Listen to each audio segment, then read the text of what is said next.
Hi, I'm Charlotte Jackson and welcome to Sports Fix. We're going to continue our look back over 2008, this week focusing on another great year for British boxing. At the forefront of its success has been Joe Calzaghe. This year was the year the Welshman confirmed his status as one of the sport's true legends.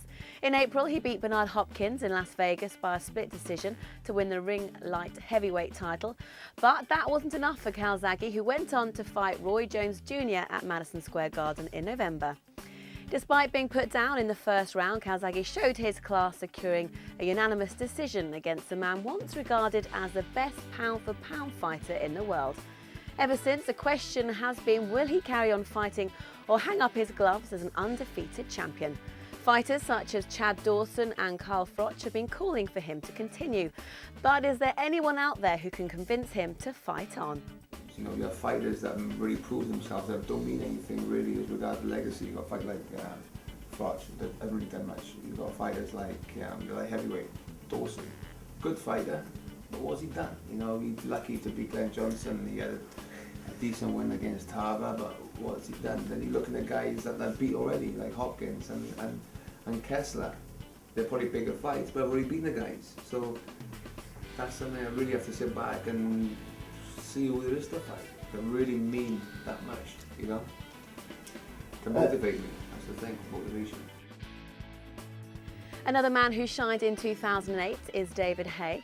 In March, the Londoner met Enzo Maccarinelli in what was billed as the biggest all-British bout since Eubank and Benn. Haye pulled off a stunning victory, winning the fight in the second round with a devastating technical knockout.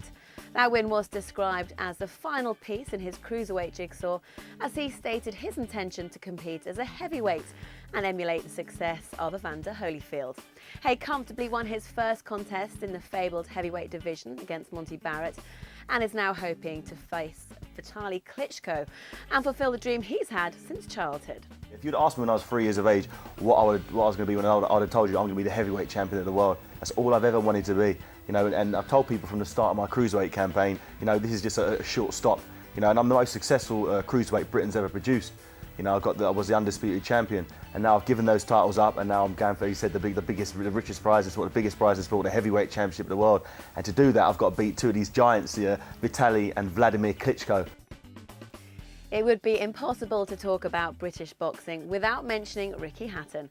It's been a comeback year for the popular Mancunian following his loss to Floyd Mayweather Jr. in 2007.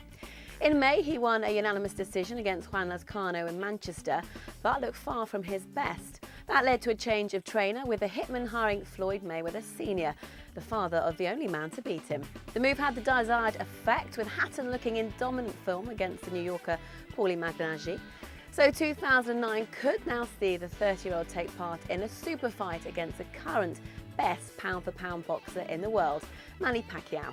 Although recent talk has suggested the possibility of a rematch with Mayweather, which is of course a mouth-watering prospect. So 2008 has been a magnificent year for our boxing superstars, and the excitement promises to continue in 2009. We certainly can't wait. That's it for now. Have a wonderful Christmas and a very happy New Year.